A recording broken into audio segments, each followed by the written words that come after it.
নমস্কার বন্ধুরা, আজকের প্রশ্ন, দক্ষিণেশ্বর কালীবাড়িতে দেবী মা কী নামে পূজিতা হন? দেবী ভবানী, দেবী মহাদেবী, দেবী ভবতারিণী নাকি দেবী দাক্ষায়ণী? 5 সেকেন্ডের মধ্যে কমেন্টের মাধ্যমে জানান আপনার উত্তর। সময় শুরু এখন থেকে।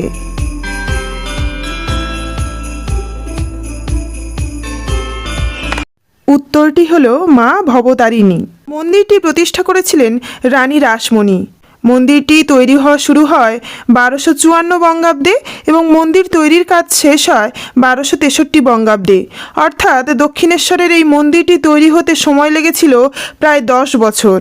1262 বঙ্গাব্দের 18ই জ্যৈষ্ঠ বৃহস্পতিবারের পূর্ণ লগ্নে স্নান যাত্রার দিন রানী রাসমণি দক্ষিণেশ্বরে মা কালীর মূর্তি স্থাপন করেন। 1858 খ্রিস্টাব্দে শ্রী শ্রী রামকৃষ্ণদেব এই মন্দিরে প্রথম পূজারীর কাজে ব্রতী হন।